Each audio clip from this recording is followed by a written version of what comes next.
An ace is usually a character that is defined as being better than the whole cast. At least in the feats he's shown until now, alongside with his personality being the one in control in most situations. That makes his reputation quite enormous. He will be known as the most powerful on top of being admired, envied, or just leave everyone in awe. Since he needs to be the best, some works tend to make them the best at everything, which can be obnoxious or fun, depending on how the character is written. Of course, because of their status, they won't be the protagonist, and if they are, it's either to be a comic relief like Saitama, or to appear very rarely to save everybody for at least one fight, like Neo or Goku does, the latter falling quite frequently from the state of the ace. Because of that, they will most likely act as mentors, antagonists, Good to see you, Cloud. or a character that has his own path to follow. They will fuel the protagonist and other characters with envy or admiration to become just as strong as them, and so become the ace at the end of the journey. Now that I've introduced the concept, I think you can understand that this type of character can bring a lot of problem with it. Halting the pace of the story, protecting the cast from any danger there is to come, or even create too many plot points to solve just because they exist. Many solutions came to appear from many different authors, and we will go through them. A side note will be that an ace could totally work in a video game, without having to resort to anything when it comes to the story. Because what works as a limiter of the ace is your own hands. You are only really playing the ace of that video game once you attain a certain level of perfection in your mechanics. So the struggle and tension comes from you lacking the skills at first, which you will correct by spending time on the game, and thus becoming the ace yourself. That's why it feels so empowering to become good at a game, and finally, become the edgy samurai you wanted to be. The first one I will present to you is limiting his presence. This is often the easiest to do, but the most tricky to master, because it can be seen as a cheap cop-out if not done correctly. These are the three main options you could pick up. The ace being way too damaged to continue fighting, because of a strenuous technique or an overwhelming fight. This was particularly well done with Kakashi. At the beginning of Naruto Shippuden, when he finally learns how to use the Mangekyo Sharingan, his attempt at killing Deidara with the Kamui will tire him so much that he will have to spend some time to recover from it. And this acts as a way to not overpower the team by his presence once they encounter Sasuke, since he will most likely stop Naruto from going berserk once again with the help of Yamato. Could do something about Orochimaru with this Kamui, and specifically stop Sasuke if needed, because of how much powerful he got himself, as we have seen against Kakuzu. The ace has to deal with a bigger problem. When the flashback of Kakashi comes into the story, we are presented with a mission led by the team of Minato Namikaze, a genius renowned in the world universe of Naruto. Their goal is to destroy the Kanabi Bridge to cut the supplies of the enemy. Unfortunately, Minato is quickly split between his responsibility of helping the front lines of the war or keep leading the team in this specific mission. At the end, he chooses to go in the front lines of the war, thinking Kakashi leading the team will be enough for them to be safe throughout the mission, which will sadly leave them highly vulnerable.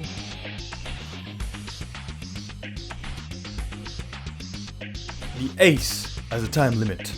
All Might is introduced with this as his main threat when he meets Deku, and explains to him why he cannot fight that much anymore. In his final battle against All For One at his prime, he was heavily injured beyond repair, lost most of his stomach and respiratory system. Because of that, he cannot fight long enough, nor act as the powerful symbol of peace for more than a few minutes. This leads to him reverting back to his weak state pretty quickly, once he exerts himself too much. This is often used as a joke, but also comes into play seriously since All Might doesn't want to show to the world how the symbol of peace has weakened. That will bring fear to the people he wants to protect the most, and create opportunities for the people who want to take him down. And he clearly doesn't want that to happen, even at the cost of his own life.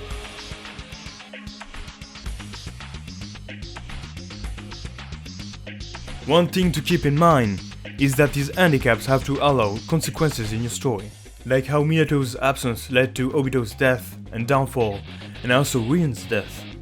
Most of his arc in the Fourth Great War will be about accepting that he did his best. The lack of these characters can also show how much your protagonist grew within the last adventures, like them being finally able to handle things on their own. Of course, these are not absolute solutions, since you will have to balance how you manage these events with the logic of the world around the character. If the ace gets damaged for something he is totally capable of tanking before, it is of course not coherent and becomes inherently bad. Consistency is the key there. The second one is quite similar to the first one, but is way too specific for me to not separate it. It is sealing away or limiting the power they can apply on a set situation. This is often used when the ace is so renowned, so powerful, that the antagonist will specifically make something so that the ace cannot act or be active in a certain situation. This could be like sealing away or not letting the ace enter where the conflict is going to happen. One recent example I have in mind is how Gojo Satoru is sealed away in the Kyoto Goodwill event, thanks to a barrier that will allow everyone to enter, but not him specifically. This works because powers and Jujutsu Kaisen can work within certain conditions chosen by the user. This barrier can hold off someone as powerful as Gojo because it lets everyone else get in, which is fairly balanced. It makes us understand pretty easily how much of a threat Gojo is to the villain. And that's made clear even later on when they plan a specific day for months to seal Gojo in a cursed box made for him to be sealed in. Another great example is in The Matrix Reloaded. The Merovingian makes Neo fight his henchmen, while the two Ghost Twins start to chase Morpheus and Trinity.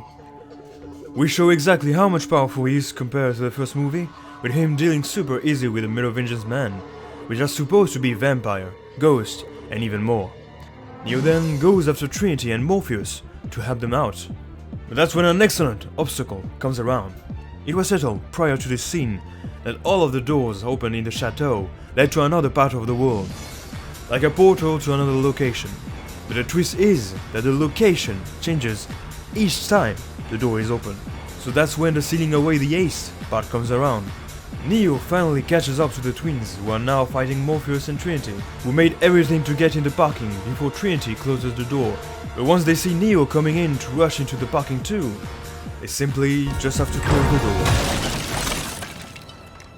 Shit.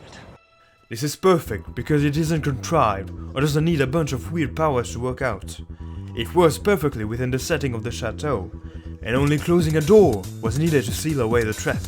If it wasn't clear before, how your ace gets trapped or sealed away has to be perfectly well crafted into the boundaries of your universe, or else it will feel like you made that character way weaker than he should have been, and that feels extremely cheap. The trap can be definitive or extremely long if you think that your ace became way too much to handle. But this is also a trap where the ace can become a MacGuffin, an object or being which is reduced to being a thing to chase in the plot, reducing greatly the value you can get from the character. This is a choice only you as a writer can know if it works well within your narrative, because sometimes this type of character do put you in a corner, and if they're too strong, this is a solution. As mentioned before, it can bring an arc in which your characters have their moment to shine. The third one is used a lot too, and often low risk, high reward. The ace you build up since the beginning will actually serve as a lever to show how much the true ace or the antagonist is strong. This could also be used in reverse by showing someone that can keep up for a little while against the ace. The problems it could have is to lead to a power creep, and making it way too frequent. If your ace always gets beaten out to show how powerful the antagonist is, or the other characters are, it can become quite ridiculous, and it won't hold any powerful impact into the narrative anymore. One great example I have in mind is how for years now, in the whole franchise of Devil May Cry, Dante was made to be the perfect ace. He had some moments where he met his match or even got defeated, but past his teenage years, he is at his prime.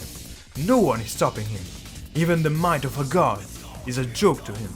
This is communicated through the gameplay, which is about being the most versatile and stylish. Plus, he always has a devil may care attitude in front of any kind of danger, even in front of wall-ending threats against whom you can see him goof off, and then slash them down with his full rebellion. Heck, you can even see the little smirk he has on his face every time you put up the game. Everything is kind of a joke to him, and we get it. After all, he is the most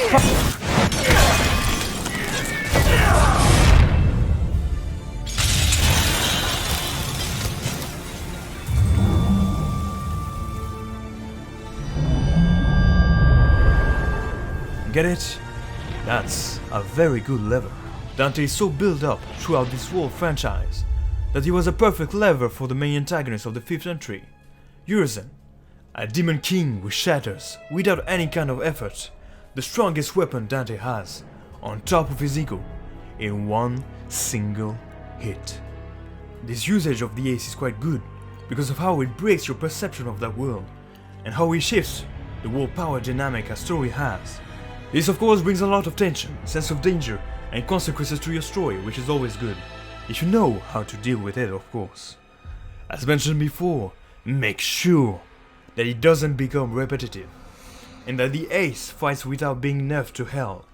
He has to fight with all of his power, and still get beaten. That's when the threat feels real. And the last one. The one I consider the most powerful way to do it. But it really has to be thought out before you even start your story, since the rest will be built around that. Turn him into the villain.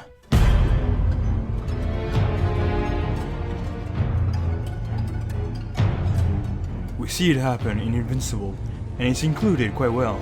The ace of that story is the hero's father, Omni-Man, the equivalent of Superman in this universe.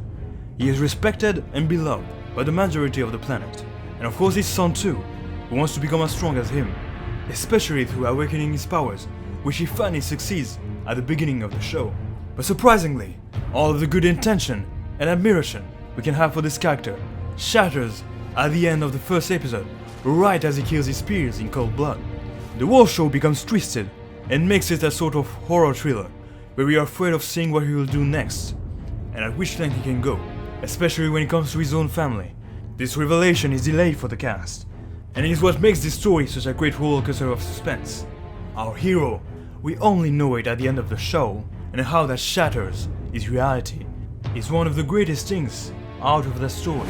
For the first time in your life, I'm telling you the truth! We can also have the character go through all of the steps at the same time as us, as it is used in Spider-Man 2. Bear in mind, we are in 2002. Octopus wasn't really known as a villain in the collective mind of the spectators. In this movie, Peter is shown as someone who can't keep up with his responsibility. He has too much to do for just one guy. Deal with his work at school, his responsibility as a hero, and his love for Mary Jane. He doesn't know what to choose, what dream to try for, and which one to give up. This is when his best friend Harry introduces a renowned doctor to help him out for his school project. And this doctor is none other than Otto Octavius. Intelligence is not a privilege, it's a gift. And you use it for the good of mankind. A man who accomplished everything he set his eyes on. He is exactly what Peter wants to be. A man that thrives into sciences, on top of having a beautiful relationship with his wife. But there's something off. His own ego prevents him from seeing one flaw in his dream. Something he has to let go for it to work. The power of the sun in the palm of my hand. A small error that will shatter every bit of his life away. This turns him into a broken man, too attached to his dream and ego, turning himself into a villain and having his #1 fan confronting him on it. He who, thanks to Aunt May, understood that sometimes you have to give up, sometimes you have to leave your dream for the greater good. He who became the ace in his turn. It's a very interesting turn of events, because the one character you've seen as being the greatest shield for your characters, now directs his power against you. The power you've seen with your own eyes. You were never the one at the end of the canon, but now it's your turn. The sudden shift in the power balance is frightening, and gives an enormous amount of problems your characters will have to deal with, which will feel like they cannot be resolved.